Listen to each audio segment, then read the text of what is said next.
আসসালামু আলাইকুম, শুভেচ্ছা, স্বাগতম প্রিয় দর্শক। আপনারা জানেন যে গতকালকে বাংলাদেশে জুলাই গণঅভ্যুত্থানের 1 বছর হয়েছে। এই উপলক্ষে ঢাকাতে বড় মানিক মিয়া এভিনিউতে বড় সমাবেশ হয়েছে এবং রাতে প্রধান উপদেষ্টা জাতির উদ্দেশ্য ভাষণ দিছে। গতকালকে একটা গুরুত্বপূর্ণ দিন ছিল, কিন্তু এই গুরুত্বপূর্ণ দিনে বাংলাদেশ জাতীয় নাগরিক পার্টি এনসিপির 5 জন নেতা কক্সবাজার গেছে ওনাদের ওনারা ঘোরাফেরার জন্য আর কি। এবং এটা দলের কাছে না জিজ্ঞেস করে কিংবা না বলেই ওনারা গেছে। সেই জন্য দল থেকে নাহিদ ইসলামে আর আক্তার হোসেন এদেরই স্বাক্ষরিত যে এই 5 জনকে আলাদা আলাদাভাবে কার্যালয়ে আইসা নাহিদ ইসলাম এবং ঈশের কাছে, আক্তার হোসেনের কাছে কারণ দর্শানোর জন্য নোটিশ দিছে। আমি মনে করি দর্শক, এটা খুবই একটা ভালো একটা উদ্যোগ নিয়েছে এনসিপি। কেন আমি মনে করি প্রতিটা দলেই এই ধরনের ব্যবস্থা থাকা দরকার। কেন দলের নেতারা যে যা ইচ্ছা করবো, যেভাবে যেমনি যাই করবো, এটা হতে পারে না। দলের একটা চেইন অফ কমান্ড থাকে, ওইটা আগে করতে হবে। আর তাছাড়া গতকালকে একটা বিশেষ দিন ছিল। এই দিনে তারা কক্সবাজার কোন কারণে গেছে, এই জন্য বিভিন্ন আলোচনা সমালোচনাও হয়েছে।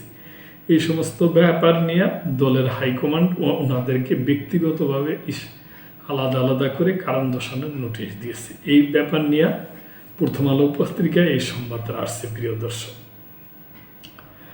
কক্সবাজার সফরের বিষয়ে হাসনাত সার্জিস সহ এনসিপির 5 নেতাকে কারণ দর্শানোর নোটিশ।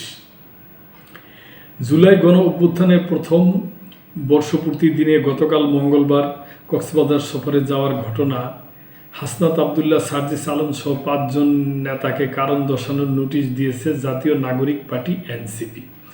এই সফরের বিষয়ে কোনো তথ্য বা ব্যাখ্যা দলের রাজনৈতিক পর্ষদকে আগে জানানো হয়নি উল্লেখ করে নোটিশে এই সফরের কারণ ও প্রেক্ষাপট সম্পর্কে আগামী 24 ঘন্টার মধ্যে দলের 2 শীর্ষ নেতার কাছে সশরীরে উপস্থিত হয়ে লিখিত বক্তব্য দিতে বলা হয়েছে। এটা খুবই ভালো উদ্যোগ। প্রিয় দর্শক, আজ বুধবার 5 নেতাকে এই নোটিশ দিয়েছেন এনসিপির আহ্বায়ক মোহাম্মদ নাহিদ ইসলাম ও সদস্য সচিব আক্তার হোসেন।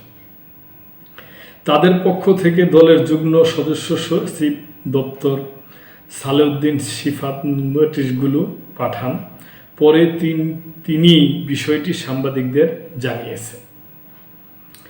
কারণ দর্শানোর নোটিশ পাওয়া এই 5 নেতা হলেন এনসিপির মুখ্য সমন্বয়ক নাসির উদ্দিন পাটোয়ারি, জ্যেষ্ঠ যুগ্ম সদস্য সচিব তাসনিম জারা, উত্তরাঞ্চলের মুখ্য সংগঠক সার্জিস আলম, দক্ষিণাঞ্চলের মুখ্য সংগঠক হাসনাত আবদুল্লাহ ও যুগ্ম আহ্বায়ক খালেদ সাইফুল্লাহ তাসনিম জারার স্বামী। এই 5 নেতাকে পৃথকভাবে কারণ দর্শানোর নোটিশ দেওয়া হলেও নোটিশগুলোর ভাষা একই। এতে বলা হয়েছে, জুলাই অভ্যুত্থানের প্রথম বর্ষপূর্তি ও রাষ্ট্রীয় গুরুত্বপূর্ণ দিবসে আপনি এবং দলের আরও 4 জন কেন্দ্রীয় সদস্য ব্যক্তিগত সফরে কক্সবাজার গিয়েছেন। এই সফর সংক্রান্ত কোনো তথ্য কিংবা ব্যাখ্যা রাজনৈতিক পর্ষদের কাছে আগে অবগত করা হয়নি।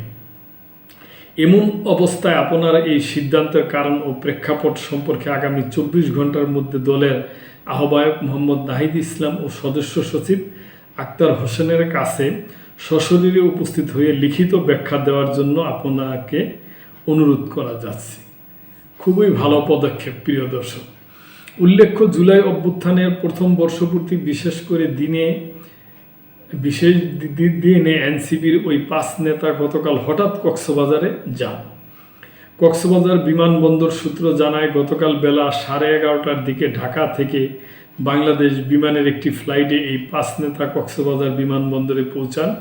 এরপর তারা প্রায় 20 কিলোমিটার দূরে উখিয়ার ইনানি সৈকতের 5 তারকা হোটেলে সি পাল রিসোর্টসে অ্যান্ড স্পাতে, আগের নাম রয়্যাল টিউলিপ, ওঠেন। এনসিপির 5 নেতার হঠাৎ কক্সবাজার আগমনকে কেন্দ্র করে রাজনৈতিক মহলে নানা গুঞ্জন ও আলোচনা তৈরি হয়। এটাকে কেন্দ্র করে সামাজিক যোগাযোগ মাধ্যম ও বিষয়টি নিয়ে নানা আলোচনা তৈরি হয়। এমনকি বাংলাদেশে যুক্তরাষ্ট্রের সাবেক রাষ্ট্রদূত পিটার হাসের সঙ্গে বৈঠক করেছেন বলেও গুজব ছড়ানো হয়। যদিও পিটার হাস বাংলাদেশে থাকার কোনো সত্যতা পাওয়া যায়নি, তিনি ওয়াশিংটনে আছেন বলে গণমাধ্যমে খবর বের হয়েছে। তো প্রিয় দর্শক, এটা আমি মনে করি ভালো উদ্যোগ জাতীয় নাগরিক পার্টির, এটা থাকা দরকার। আর বিশেষ করে গতকালকে বর্ষপূর্তি গণঅভ্যুত্থানের একটা বিশেষ দিন ছিল। আমি মনে করি যে আমার ব্যক্তিগত অবজারভেশন যে ওনাদের ঢাকায় থাকা উচিত ছিল। আর ওনাদের যদি বিশেষ প্রয়োজনে যেতে হইতো তাহলে ওনাদের আগেই পার্টিকে ইনফর্ম করা উচিত ছিল। প্রিয় দর্শক, এই ব্যাপারে আপনাদের যদি কোনো মন্তব্য থাকে অবশ্যই করবেন এবং লাইক, শেয়ার, কমেন্ট করে সাবস্ক্রাইব করে চ্যানেলটির পাশেই থাকবেন। আল্লাহ হাফেজ।